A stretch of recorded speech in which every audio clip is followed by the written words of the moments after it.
A ideia de sobrevivência está atrelada à condição de que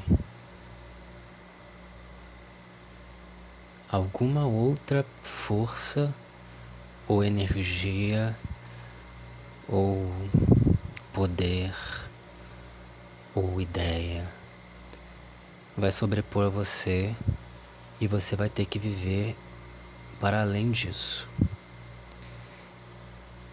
E pensando sobre sobrevivência, eu me lembrei da escravidão e sobre como as pessoas escravizadas precisam sobreviver. E eu não estou falando de viver. Viver, todo ser que está aqui nesse planeta de alguma forma vive. Até mesmo um cadáver vive, porque ele serve de alimento para os vermes e para os seres que se alimentam dessa condição.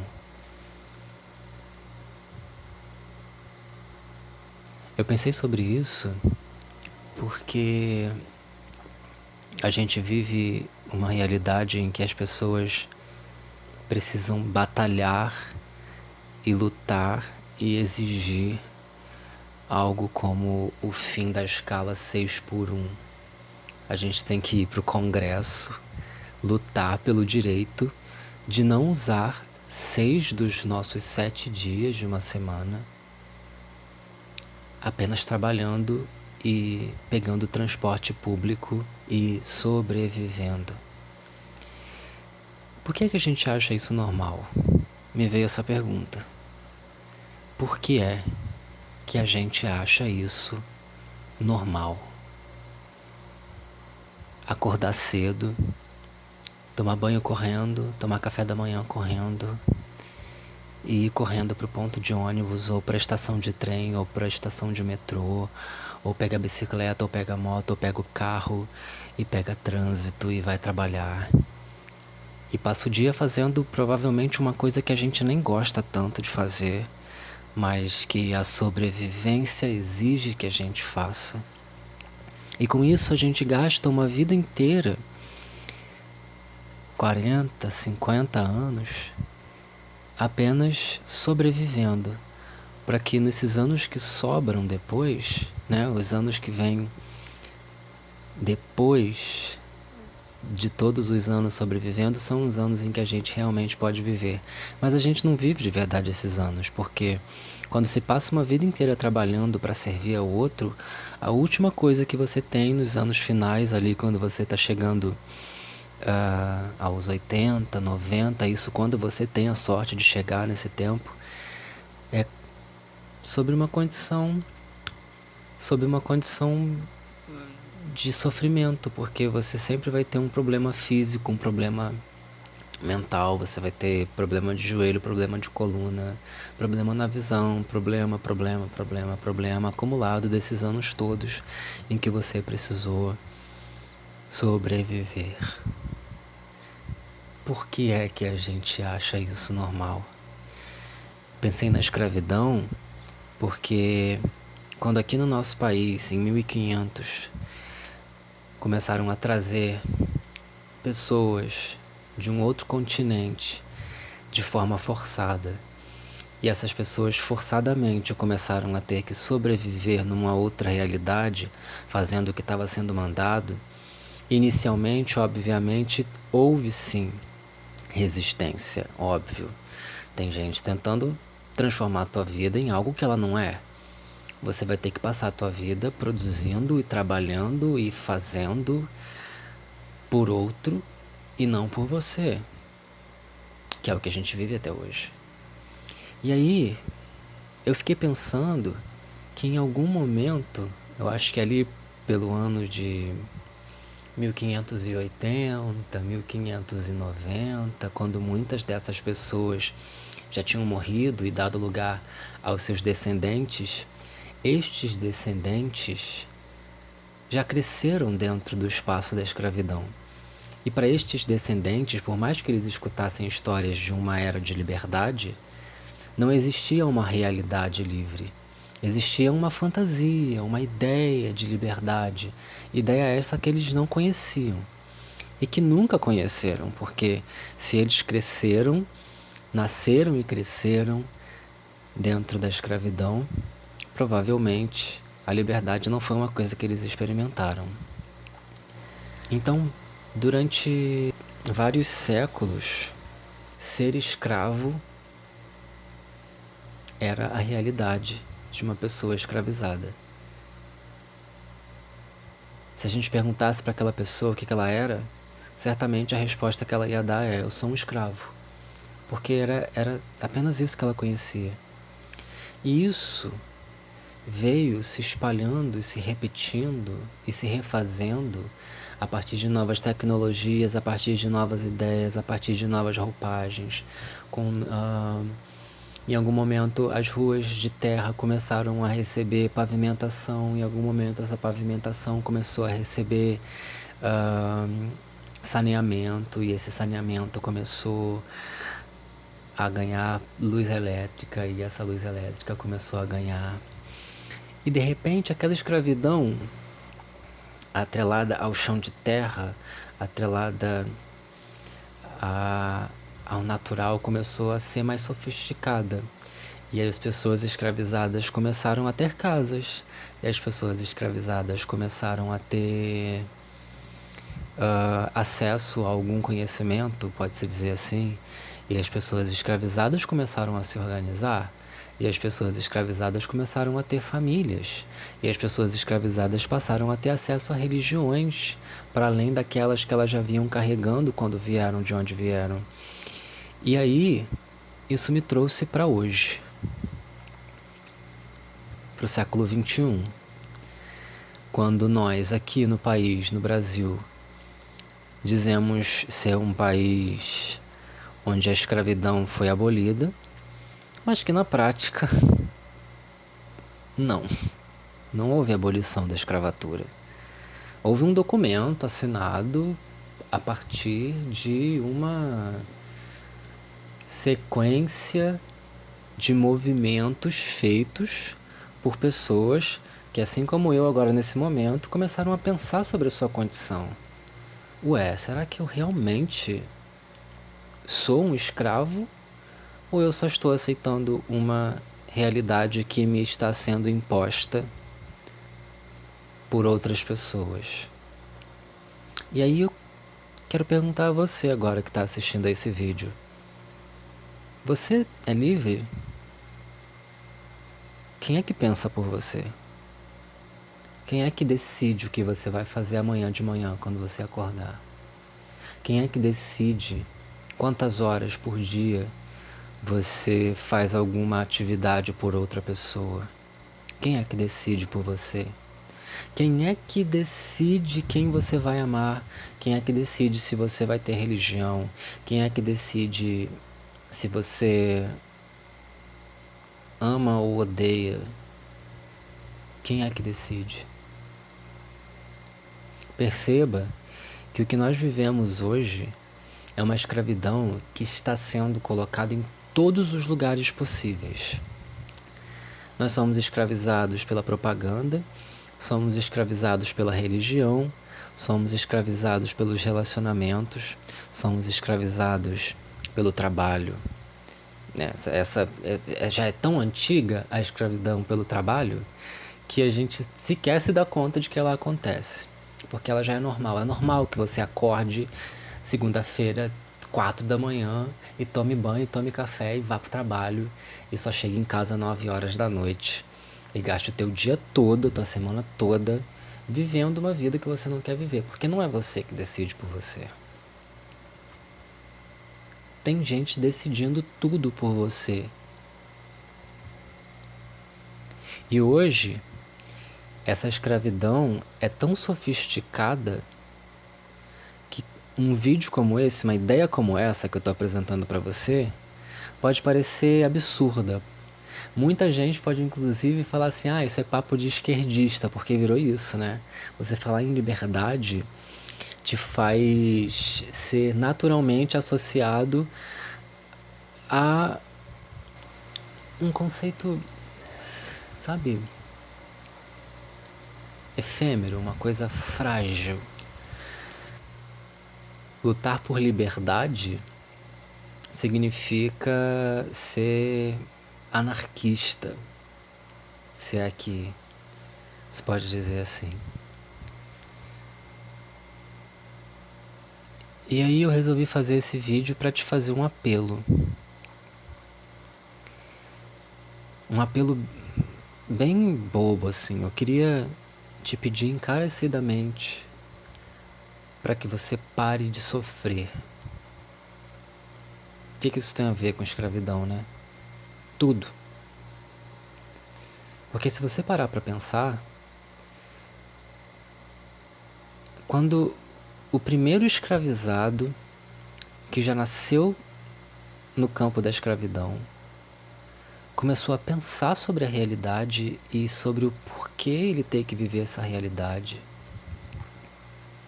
onde se ele não faz o que manda, ele apanha. Se ele vive uma vida de liberdade, ele apanha.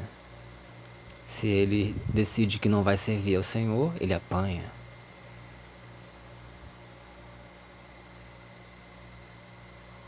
Começou a sofrer a partir dali esse cara, essa mulher, esse corpo, essa mente, essa alma. Porque a liberdade passou a ser algo impossível de se alcançar dentro dessa sociedade onde a gente é obrigado diuturnamente a reagir quando alguém nos provoca, a consumir quando alguém nos oferece algo para consumir. A gente hoje usa a expressão: você está vivendo debaixo de uma pedra se você não conhece a música nova, o cara que está participando do reality show de confinamento. Mas você não assiste?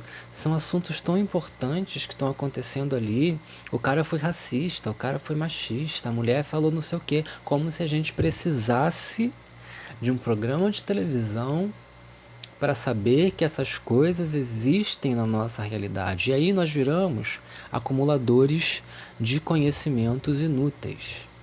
Nós viramos acumuladores de conhecimentos que nem precisam ser acumulados, mas que a gente acumula porque está todo mundo fazendo, porque está todo mundo aceitando, exatamente como era na escravidão. Porque o fato de uma pessoa querer a liberdade não significa que todas as outras queriam. Entende?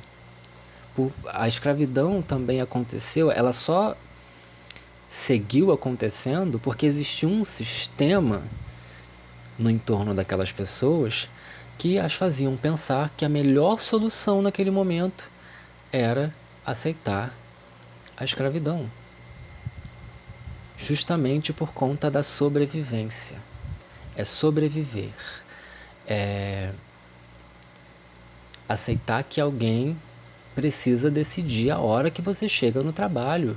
E se você não chega no trabalho na hora que a pessoa determinou que você chegue, essa pessoa tem o direito de fazer o que ela bem quiser com você, de falar com você no tom que ela acha que deve falar com você. E se você retrucar, você recebe advertência, você é demitido por justa causa. Por isso que eu tô aqui te pedindo para não sofrer mais. Você vai se sentir triste, você vai se sentir sem esperança, você vai se sentir angustiado. Mas se você sofre por conta desses sentimentos, a coisa piora. E não se engane. Quem é feliz e fica o tempo todo tentando demonstrar que é feliz, também está sofrendo. Porque sofrimento é essa sensação de que você precisa logo fazer, porque parece que é impossível. E quando você vê que é possível, você quer logo mostrar para as pessoas. E é por isso que quando você fica triste, você sofre.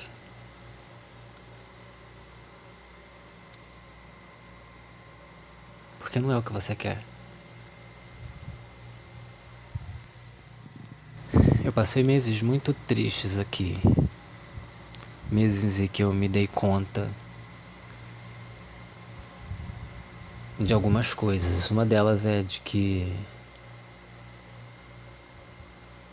eu não era o ator que eu acreditava ser. A pessoa que eu acreditava ser, o ser humano que eu acreditava ser. Porque quem eu acreditava ser por muitos anos foi o que eu escutava das pessoas. E as pessoas não estavam sendo honestas comigo. Eu passei por muitos anos da minha vida transitando por uma vida, transitando por uma realidade que se construía a partir do que os outros me falavam e que eu assumia ser verdade. Porque, bem, se estão falando é porque deve ser. E não porque era o que eu sentia em mim. Não porque era o que eu gostaria que fosse. Porque o que eu gostaria que fosse mesmo era uma realidade em que eu não precisasse ter que trabalhar para ter dinheiro. Eu detesto dinheiro, acho dinheiro um erro, um dos maiores erros da nossa sociedade. Mas enfim, isso é um assunto para depois. A questão é que quando eu faço esse apelo para você parar de sofrer, é que exatamente no momento em que você para de sofrer, a tristeza para de ter sentido, a angústia para de ter sentido, a ansiedade para de ter sentido, o medo para de ter sentido. E a felicidade se torna algo que está sendo vendido para você. Apenas mais um produto que estão tentando vender para você, sabe? E que se você não for feliz, você não está completo. Se você não está feliz, sabe? A felicidade virou um produto que você precisa comprar. Você precisa ter dinheiro para ser feliz. E isso vem dos escravos, vem da ideia da escravidão. Porque o escravo nunca teve a matéria. Quem tinha matéria eram os senhores de engenho, eram os donos dessa galera. Então, para eles, a felicidade era aquela realidade que viviam os senhores nas casas grandes, e não a realidade que eles ali, dentro daquele espaço confinado, poderiam viver, sabe? Em comunhão com a natureza, em comunhão uns com os outros, porque nem isso era possível, no final das contas. A real é que a religião também sempre teve um papel muito definitivo dentro dessa ideia. Porque a própria igreja, durante muitos anos, a igreja católica, né? A gente já sabe dessa história há muito tempo, queimou bruxa, né? Se envolveu na política a ponto de criar leis, e as leis todas eram pautadas nessa tal moral que se vendia. A igreja tem muitas propriedades aqui, por exemplo, no Rio de Janeiro, e você pode ter certeza de que essas propriedades não foram construídas pelas mãos dos sacerdotes e do clero. Foi construída por mão escrava. A própria igreja abraçou a escravidão. E aí, se você olha para a igreja hoje, o protestantismo, né, os evangélicos, o que é que se propaga dentro das religiões hoje? Vê só se não é também essa ideia da prosperidade, da riqueza, e que se precisa odiar quem não está fazendo o que Jesus quer, o que Deus quer, como se a gente soubesse o que é Deus, como se Deus fosse um ser como nós, que pensa como nós e age como nós, e que tem a mesma estrutura física. Criou-se aquela ideia de que Deus nos fez à sua imagem e semelhança, blá blá blá. Numa Bíblia que ninguém lê.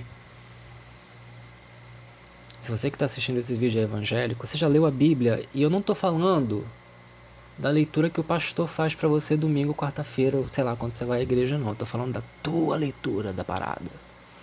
De você pegar e ler um negócio, entender o que está escrito ali, a partir da sua vivência, a partir da sua visão, e não a partir da visão de um cara que está literalmente tentando pegar teu dinheiro, 10% do teu dinheiro, todo dia. Então, se você não tem a tua própria vivência com a Bíblia, não vem falar nada comigo, não.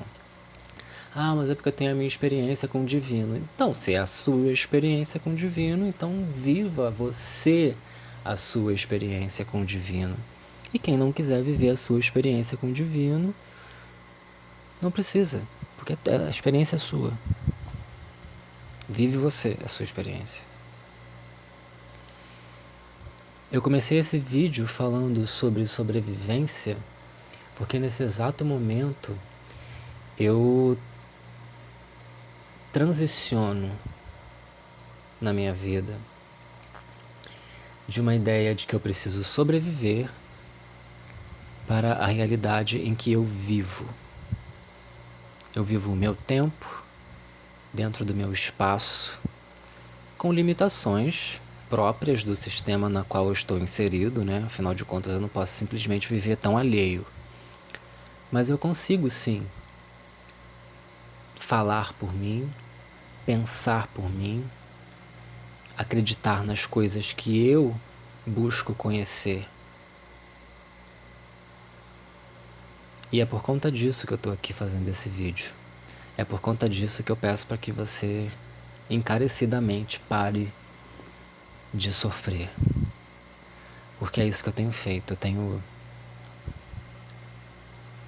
me libertado da escravidão do sofrimento. Me libertado da ideia de que eu preciso produzir, me vender para alguém, para que eu tenha dinheiro, e que tendo dinheiro eu vivo uma vida feliz. Porque essa felicidade, dessa forma, nunca vai chegar.